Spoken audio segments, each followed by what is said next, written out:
अस्सलाम वालेकुम, मैं हूँ आपकी रिलेशनशिप कोच शुमाइला सहर।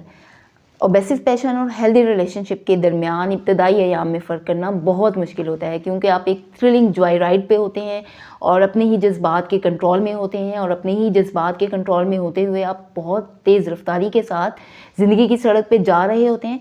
तो अगर अचानक कोई शार्प टर्न आ जाए तो आपके लिए नेविगेट करना, ख़ुद को संभालना, अपनी राइड को संभालना बहुत मुश्किल हो जाता है। इसलिए थ्रिलिंग जॉय राइड पे होते हुए आप ज़िंदगी में सही और गलत का फ़र्क नहीं कर पाते, आप सही चॉइसेस नहीं कर पाते, आप हेल्दी चॉइसेस नहीं कर पाते, आप सही डिसीजन नहीं ले पाते। इसकी वजह से आप ज़िंदगी में हादसात का शिकार होते हैं, और अपने ही जज्बात के घोड़े पे सवार जब आप तेज़ रफ्तारी से जा रहे हों और अचानक आप धड़ाम से गिर जाएं, तो इसका मतलब है you are not in love, you are lovesick. Neuroscientist बताते हैं कि इंसानी दिमाग में रोज़ाना की बुनियाद पर केमिकल चेंजेस आते हैं। तो जो ऑब्सेसिव पैशन होता है वो एक ड्रग एडिक्शन की तरह होता है, यानी इंसान पिछले वाले नशे से ज़्यादा का अगली बार में तलबगार होता है।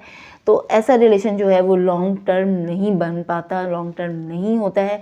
तो सवाल ये पैदा होता है कि हेल्दी रिलेशनशिप जो है वो बहुत बोरिंग होता है, डिस्पैशनेट होता है। तो नहीं, ऐसा भी नहीं है। हेल्दी रिलेशनशिप में भी आप डे ड्रीमिंग करते हैं, आप अपने पार्टनर के बारे में बहुत ज़्यादा सोचते हैं, इमेजिन करते हैं, और उसकी अदाओं को, उसकी बातों को अपने जहन में बार बार रिप्ले करते हैं। लेकिन जब इन फीलिंग्स की फ्रीक्वेंसी और इंटेंसिटी सेम नहीं रहती, जैसे कि आपने हनीमून पीरियड में फील की होती है, तो आपको लगता है कि ये इंसान जो है वो बदल गया है। तो फिर आप कैसे फ़र्क कर सकते हैं कि ऑब्सेसिव पैशन में और एक हेल्दी रिलेशनशिप में?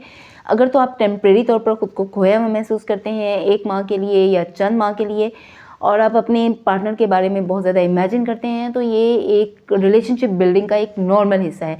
लेकिन अगर आप कुछ अर्से के बाद आप अपने ही रिलेशनशिप से आपका इंटरेस्ट खोने लगता है, तो इसका मतलब है कि आप एडिक्टेड हो गए हैं रश ऑफ डोपामिन के। ऑब्सेसिव पैशन का एक अहम इंडिकेटर ये भी है कि अगर आप अपना सेंस ऑफ सेल्फ मुस्तकिल तौर पर खो दें, यानी आप अपनी हॉबीज़ को एंजॉय न कर सकें, आप अपने दोस्तों के साथ वक्त ना गुजार सकें, आप अपने पर्पस ऑफ लाइफ पे काम ना कर सकें, और ये सिलसिला जो है वो साल हा साल चलता रहे, यानी कि आप अपनी सेंस ऑफ सेल्फ जो है वो खो दें, तो ये रेड फ्लैग्स हैं, यानी आप और आपका रिलेशनशिप जो है वो ट्रबल में है। यानी सर तपाँव हर वक्त अपने स्पाउस या पार्टनर के ख्याल में रहना, उसके लिए अपनी हॉबीज़ को छोड़ देना, अपने दोस्तों को छोड़ देना, अपने रिश्तेदारों को छोड़ देना, अपनी स्पोर्ट्स को छोड़ देना, अपनी ज़िंदगी के मकसद को छोड़ देना, यानी अपने स्पाउस के लिए सब कुछ छोड़ देना और उसको ही अपनी कुल कायनात समझ लेना।